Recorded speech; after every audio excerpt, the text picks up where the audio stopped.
Okay, I think we're ready to go. Um, Good morning and welcome. Paul O'Brien here from calQrisk, and I'm joined by my colleague Catherine Fall for the session this morning. Just a little bit of background, a little bit of introduction. Last September, we became aware of a company called Greenfeet, and in the course of the next couple of months, we have acquired it with a view to bringing it together with calQrisk to bring a complete ESG solution to the market. And It's with the Greenfeet hat on that we're here this morning. And I wanted to just take you through a couple of things, particularly from our experience listening to conversations about what's going on around the Scope 3 emissions. So, agenda very quickly, just to recognize and calculate the Scope 3 emissions. I'm going to talk a little bit about categorization. And one of the things that we're asked a lot is fit in the value chain. And there's certain things driving that. And then talk a little bit about reliability and logic when you begin to report. And when you do report, and the feedback to reporting can be in either, there's multiple directions. We'll go into that as well.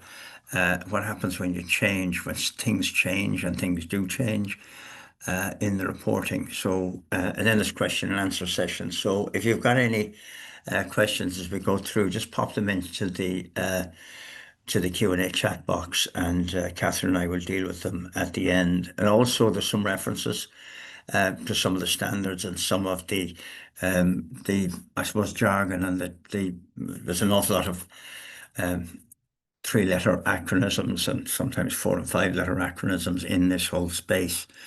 So there's some useful links at the end, and as usual, we are recording the we're recording the session, and we will share the slide deck and the recording access with everybody who's on here this morning. I hate this graphic, but there you go. What are the scopes for carbon emissions? You're probably all familiar with it. The scope one, two, the ones and twos are relatively easy to understand. It's when you start to get into the scope threes that it becomes more complicated.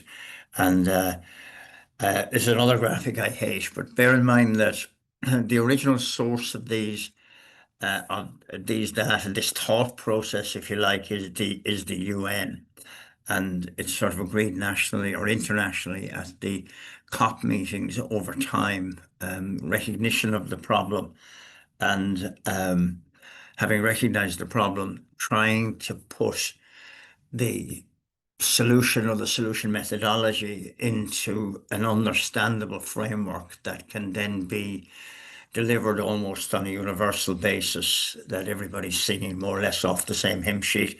And this is one of the manifestations of that hymn sheet.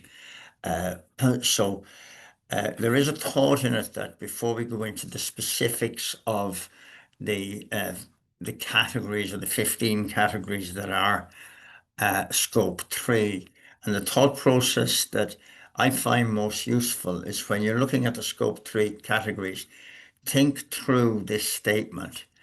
Our business objective depends upon some, and then just put the category in after that that suggests your business is dependent on some of these. And once you begin to identify the categorization, then you begin to collect, understand, and have a basis on which to assess the totality of your scope 3 emissions.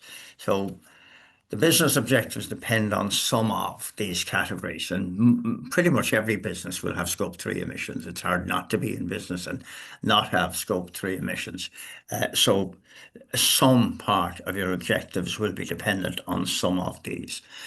Now, the way these are separated, there are upstream and downstream. So this is the beginnings of the conversation about fit.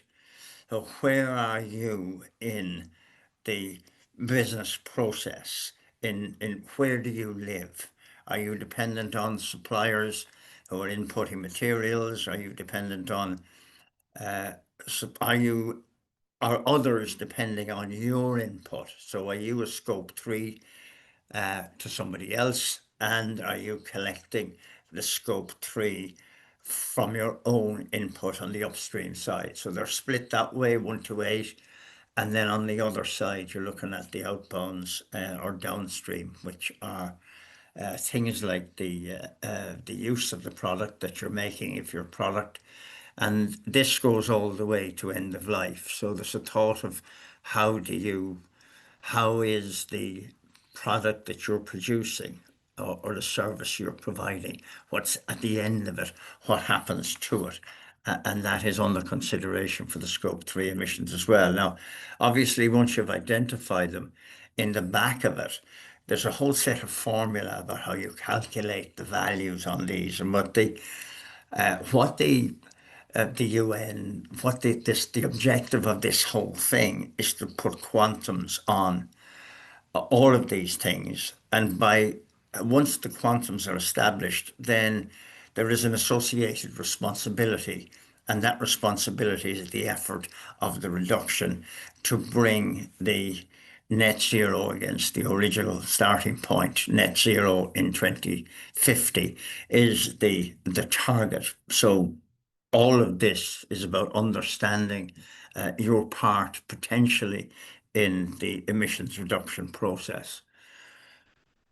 So if you're in the supply chain and you are a provider to somebody, there's a strong possibility that somebody is asking you questions about your scope three emissions. Now, in many cases, it will be your scope one, two, and three emissions because you are the scope three emissions for the larger, I'm calling it a larger organization for now because you're looking at somebody who you're obliged, let's say it's a customer, you're obliged to supply the information to them.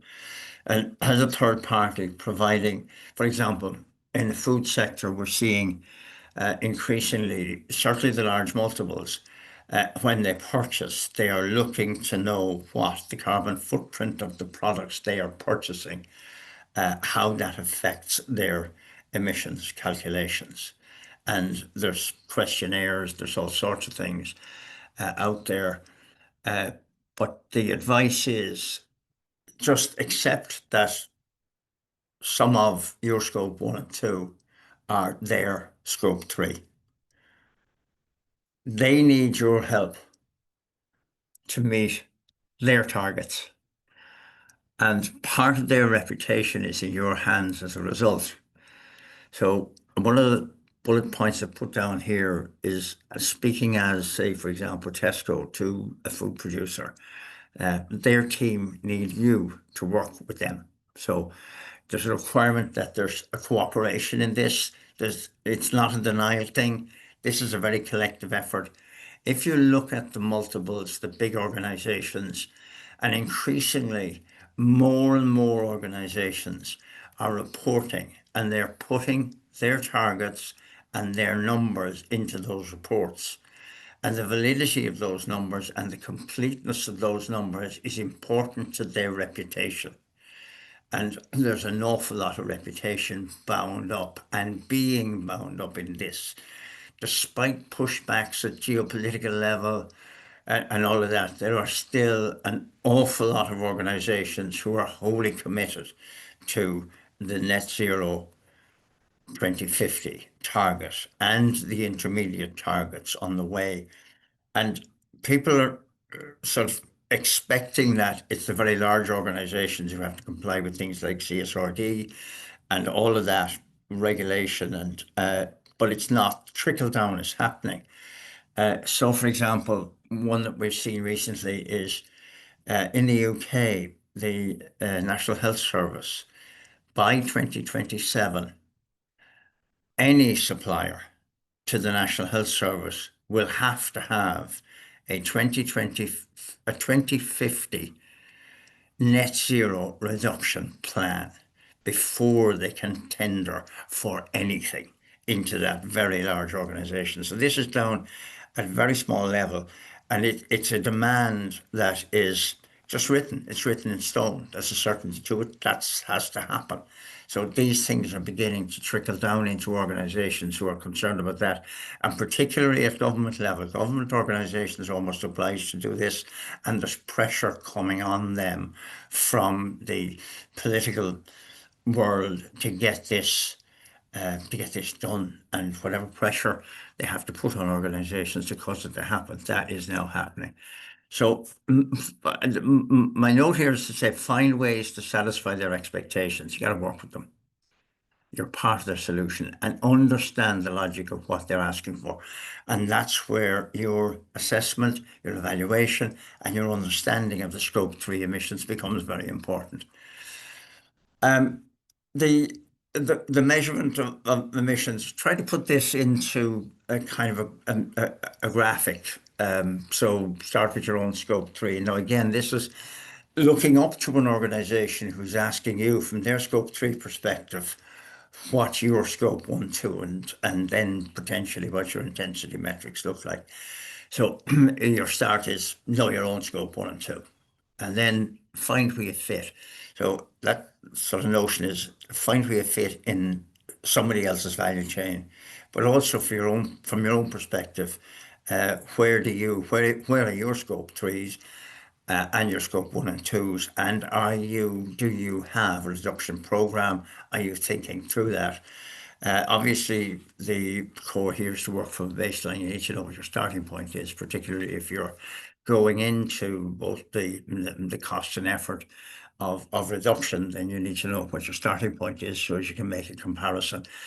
The notion here going through this process is you begin to develop intensity metrics, and the intensity metrics are useful because it's almost like a benchmark point of comparison, if you like. And I'm going to talk a little bit more about those intensity measurements later on. But from having the intensity measurement, having the intensity metric, you can watch the progress of your plans while at the same time achieving your other objectives, like your unit output growth or whatever that might be. So there's a kind of there's a lockstep between these two. You can't go out of business trying to reduce your carbon emissions. I mean, that's quite simple. Close the doors and stop doing whatever you're doing. That's not the reality of what we're trying to achieve here. What everybody's trying to achieve is find ways. And the thing is, outside of your organization, ways are continuously and currently being developed to help you with that. So, for example, there are a number of electricity providers who are purely basically renewable. That kind of change to them causes some of this to happen. The addition of the addition of, for example, solar panels, doing your own thing, that causes this to happen as well. The improvement on the intensity metric makes it visible. Keep your data current. If it's not up to date, it becomes incredible. And one of the big issues for a large organization or even a small organization whose reputation is bound up with your performance and your reporting is if it's not accurate, then if it's questionable, if your data is questionable, then the whole trust breaks down. And that communication also is very important. So that's kind of a process, trying to get it clear, the process. This is a representation, graphic representation. All kind of it's the getting your head kind of mix that's in the scope 3 stuff. And again, it depends entirely on your business. Some businesses will have very simple scope 3s, but our experience is at some level, most businesses will have scope 3s. And in many cases, they are quite complex. And when you sit down and go through the categorization and answer that question I posed earlier on, that the business objectives are dependent on what of these, through that categorization, you will find that, yes, for the most part, there is some. This is a graphic from the system that gives you just a tabular way of displaying it. Because in some cases, it's very important to be able to display the sources of your scope 3 And again, in some cases, when you're reporting these upwards, they may be potentially audited by others. But also most stakeholders. So stakeholders in many business now expect that this kind of data will be available in their annual reporting. Um, so my thoughts here, having got all this data and being in a position to begin to share it, is to remember that in many cases you're more than one customer. Now you know the proportion of your output that goes to the customer. And this really is getting around to where the intensity metric is useful. So you can allocate emissions to a specific customer using the intensity metric. You can give them the data. It gives them the data the way they want the data. One of the background conversations that's going on in this whole space is the, I suppose, plethora of different questionnaires that are out there. Different way, different organizations have different ways of asking for the same information. And there is a rumble to say, can we not harmonize this? Can we not say, that any communication between a customer and a supplier that is use a standard set of questions. Hard to do because of the diversity of various businesses, and it's but at the same time, when you've answered one set of questions, you will find your own kind of formula. But at the same time, you have to be able to match and fit them to somebody else's way, because certainly as a provider to a large organization, you are unlikely to cause them to change their methodology. So to some extent, I'm saying, while there's a desire to have it unified, the reality is that you're going to have to satisfy it on a one-by-one basis for now, at least. The other thing is to get feedback from the customer, because oftentimes customers might be in a position to suggest to you things that might cause your and their emissions to reduce. So often packaging is one that a lot of the multiples in the food industry, for example, are working with suppliers on. That's a ready and simple conversation. The some of the changes that you've probably seen in the supermarket shelves would be as a result of some of those conversations. Um, the the other issue when you're giving information to somebody like this is they may ultimately have to explain how you calculate the emissions and where you source the emission factors. So one of the things that we share in the links to the back is some links to the where those calculations are made, what the source data is, and how that source data is maintained up to date. So the feedback or the reporting that you give them needs to be uh, honest, credible, as complete as possible, but also auditable and traceable back to the source data. Just a graphic to try and represent the whole thing. The reputation of the customer is important to its stakeholders. And when I use the word customer here, you have to find yourself in the fit. So this could be stakeholders, this could be members, this could be shareholders, whoever it is. The reputation, your reputation is bound up with their reputation, be it a supplier to you or a customer of yours or a service user of yours. Their reputation is bound up with yours. So depending on the complexity, be sure of your data source. That's key. Because there would be pushback. And as I said earlier on, know the basis of the calculations. And it's not a detailed explanation because this is a very, very complex thing. I looked at the 15 issues, the 15 categories in the scope 3. There is a breakdown. There's 47 further subcategories in there, and these calculations run that deep. So it's not a simple process, but be assured it's going on in the background. and if the information you're receiving is coming from a correct, authentic source, then you're safe to proceed with it and take it forward. Make visible the allocation, the logic of your allocation to them. So that is where the intensity metric becomes very good. So if you're producing a certain volume, and the volume has a certain amount of total carbon emissions associated with it, and you can divide the volume by the unit, divide the total tonnage of carbon emissions by the unit volume, then you can explain readily to them with that intensity metric. You take 20% of our output, this is our total, therefore you own 20% of our total as your scope 3 emissions. Showing progress on the reduction activity when asked is well, it's important. Again, it's part of the very big equation.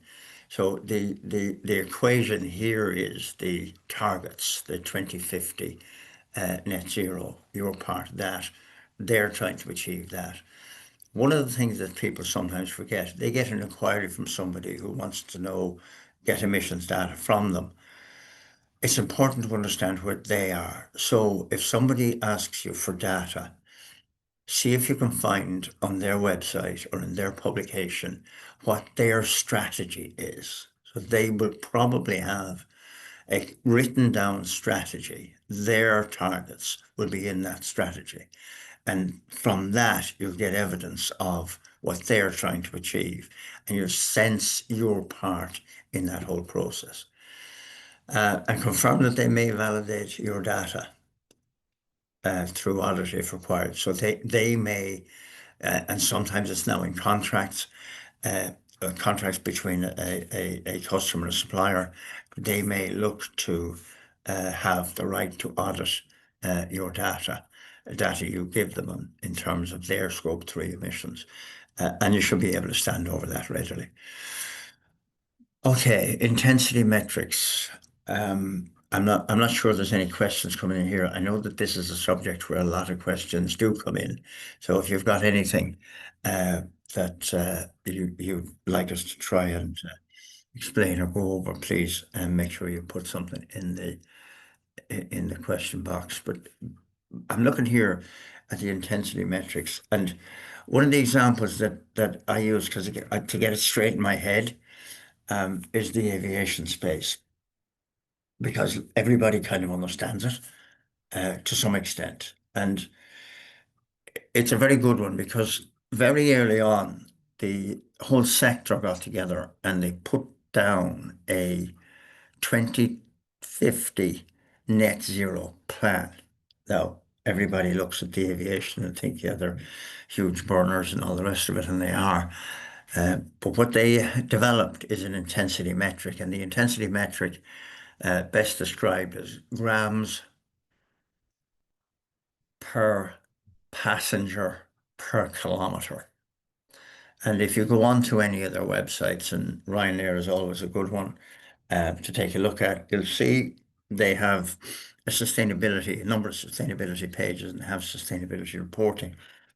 But when the sector looked at this, and this was there was a special part of the UN and COP conversations that dealt with the aviation sector, you got a couple of things going on. First of all, you've got huge growth in the number of people flying, so you got to deal with that. You've got and we're familiar with it in Heathrow, familiar with it in Dublin. More runways being built. So the anticipated passenger numbers is rising. So it is a sector that is growing, and therefore the emissions are growing with it.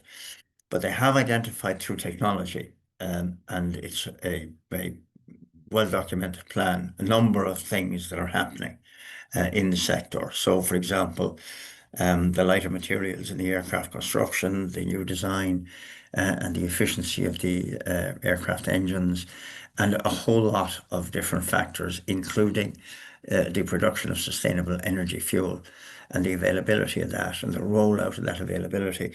So their plan has these major technological milestones happening across the time period. And the objective is net zero from aviation in 2050. And there's progress being made on that. And if you look at the intensity metric, then the intensity metric that they're showing also shows progress despite the growth. I suppose the point here is this, that every business has objectives, and first objective is probably survival. So you can't not do your business. You can't not do what you're there for. Uh, but if you have a secondary objective to reduce your carbon footprint per unit, then you are making progress towards the net zero, while in the background, the technology is improving to allow you to make huge shifts at some point going forward. So really, that balance is something that you've got to deal with. Now, sometimes the I'm going to say the hard side of the climate action, there's a certain voice out there that's demanding more faster, which would mean businesses basically reducing their size and scale and potentially make themselves unviable. That's not going to work. You have to retain viability, make that assumption, unless somebody bans processes completely. So the aviation sector, despite a lot of bad press, is actually a very good example because the technology is coming. So from memory, Ryanair would have taken 5 new aircraft in the last quarter. Those 5 new aircraft probably have a 22% reduction in the carbon emissions as a result of the technology that's in the engines and the weight of the aircraft, and the passenger carrying, and they're gradually renewing the fleet over time. Now, that doesn't mean the total aviation sector emissions reduced, because the probability is that they have moved the other aircraft, the older aircraft, on to somebody else. But that's basically what is going on. And obviously, the sustainable energy, the sustainable aviation fuel is a very good potential solution to a lot of this. But that then has to be considered in terms of where that material is coming from, and it's if there is deforestation as a result, in order to provide the land to grow the SAF, then that whole big circle is something that way beyond our pay grade. Um, okay, sorry, I kind of get lost in that intensity metric conversation. So reporting the reduction effort. So it's assumed that in all of this calculation, in all of what you do, that there is, once you know the emissions and you have made a calculation that you're comfortable with and you can stand over, that there's then a reduction plan. And as I say, some of it will be the introduction of available technology as it rolls out, and some of it will be just practice, things that you do. But there's an assumption that you will have a reduction plan and a reduction, that there will be some reduction effort. And having done it, you need to be able to report it and stand over the reports. So these are just some of the headlines, some of the things that uh, prompts, I suppose. The One of them, the second one here, is that people often think, is there cost reduction in it? And anybody who has changed lighting systems, for example, or put in solar panels will know that yes, there is. So there can be win-wins, and go find the win-wins. Sometimes there might be a little bit of capital involved up front, but nonetheless, in the overall, and you're thinking in terms of, I suppose, the two hurdles for 2030 and 2050, when you're thinking in terms of those from an emissions perspective, the capital investment is well worth it. There's government grant supports, literally many grant supports. And there's an awful lot of advice, and very good advice out there when you're trying to do this. Um, Basically turning off stuff, reducing use. That's awareness programs cause that to happen. And sometimes awareness programs kind of there's a fade out. You do the awareness, and there's there's an awful lot of activity and there's an awful lot of adherence, and then it tends to wear out. So these kind of things need to be rejuvenated with some regularity and some enthusiasm. And obviously, one of the big things is to make it visible. So if you make visible progress and that's visible within the organization, then you get an awful lot more buy-in. Um, so in terms of externally reporting the reduction efforts, the stakeholders, they're interested in generally they're interested in all the data, but this is a summary. So if you're making having reported your emissions and reported or pointed to your reduction efforts, when you succeed, let people know. That's really what we're talking about here. Let people know. Now you will get setbacks. There are things within the scope three, particularly, that the more you succeed, the greater your emissions become. So bear that in mind. So you report progress, but you also, when you're talking about reduction, you have to put it in the context of your intensity metric. If you're reducing there, but you're growing your business, the two things may be apparently opposing, and that needs some explanation. So that really, the point of that is to put the reports in context. Um, I just put some examples together, and I know that we have a very mixed sectoral basis for the attendees today, but just to give you some idea, one of them is a chocolate manufacturer. They measure the inbound shipping. They measure the ingredients, the chocolate's emission factories for the packaging, all their packaging types. And then they deal with their outbound shipping. And outbound shipping through all shipping channels. So they're using people like Amazon, they're using e-commerce, and they're using physical shipments. So they measure the whole lot. And at the end of the day, what they do is they're buying offsets. So that's their strategy to. They've probably done everything they can to reduce their scope one and two, and they're managing their scope three. And having made the calculation, they have decided that they want to be carbon neutral. And so and by buying the offsets, they're doing that. It's it is a solution. It's a way of doing it. So for an organization that wants to be carbon neutral, at the end of the day, in order to stay in business, there are certain things they cannot make go away, or they haven't got technology coming on fast enough to allow them to go to zero. Then buying carbon is an option. That's one of the things that is available through the green fee system. Again, if you're doing that, it's very important that you're buying from valid, auditable, reliable, and approved sources. Freight company, this is an interesting one. Freight company manages the complete supply of product from factory to end user, and they're reporting directly into the customer sustainability strategic reduction plan. They're so big as part of it that they're actually mentioned as a separate paragraph in the organization's sustainability and carbon reduction planning. Some of the things that they're doing as part of their own reduction plan, and they're kind of doing this together with the customer, is they have purchased three electric HGVs. Right now they're short range, so they tend to be around about 100 kilometers in range when they can get back to fast charging points. So, but they're using that, and they're also converting. Well, it's not. There's no conversion required actually, but HVO, so hydrogenated vegetable oil, is now available at a number of. It's available at pumps now. While it is slightly more expensive, I think on average in Ireland it's about 8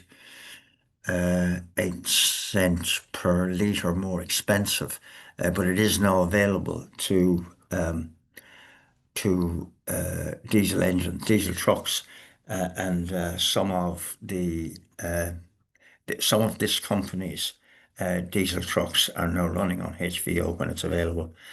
they're willing to take the increased cost in order to support their reduction plan. The HVO, roughly 80%, 80 to 90% less emissions as a result of using that. And finally, the pet food company has an intensity metric. It reports its reduction efforts through that. So they use a centralized distribution company to reduce the outbound shipping, their scope 3 emissions, through basically consolidating them. And then the outbound freight company or the outbound distributor company is going to an awful lot of the customers, the end use customers, if you like, of the pet food company. So their distribution model has considerably reduced their their emissions, but then they have an intensity metric on the unit produced.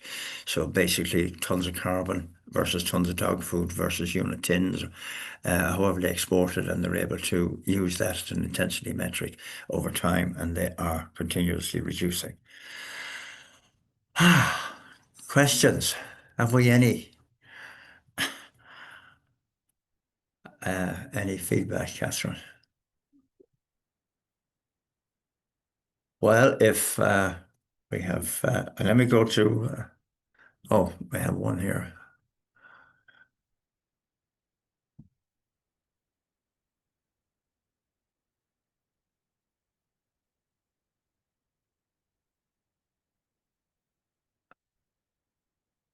Is independent verification of organizations' CHG statement required? Um, it depends on who's asking and what is independence. Um, there are organizations out there who will certify, but it depends on what you're using, I suppose, um, to gather the data. And again, I would say it depends on who's asking. If you can stand over the data and you know that the calculations and information that you're using is coming from a legitimate source, the source should be able to help you with the validation. Um, but it may be a requirement of somebody somewhere to um, it may be a requirement. I haven't come across it, and I don't think any of the government institutions that I know are demanding or asking for this stuff are asking for it yet. But it is possible. It's possible that they might want somebody to do that. There are organizations that do it, and there are people that will certify it. So yeah, it's available if you need it. Um, Details of of the scope 3, absolutely. We'll send out the slide deck, and anybody who wants to work with us. We have some sector. I won't say it's always a difficult thing to say. We have sector norms. So if somebody is in the sector, if you, we'd probably give you a fair rundown of the kind of things you could expect. But again, do your own assessment because we don't know and we can't know the full and deep detail of your business. But certainly we would have sector norms. Um, Again, third-party verification is the same question. Um, Catherine, are we third-party verification? Are we recommending anybody, or are we seeing much of that? No, no, no. We're not seeing much of that request, if you like. Um, at this stage. But yeah, it's for any of the stuff that we do, we can validate the sources of the calculation, and yeah, at this point, I think the issue is kind of larger than that. Anybody's looking at the minutiae of it. Now, I know that there are people who will challenge. There's always people who will challenge the data, but you know, you have to be happy to stand over whatever you're putting out publicly.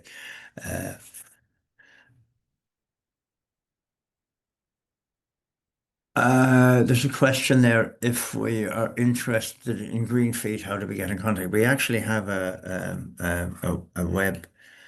web demo scheduled for next week, and let me move to hold on. Yeah, we have a web demo scheduled for next week, so we can send out information on that. But we're contactable. I put the contact details up. Um, I go back to it here. Give me a minute here.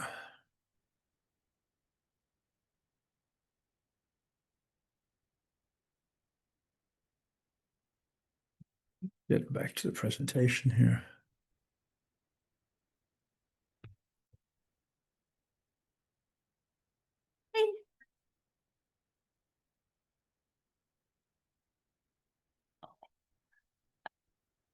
Yeah, sorry. Okay, yeah, just some resources, and we're contactable there um, on the website or our emails. Um, we will share the data, so you can come back to us or give us a call. Uh,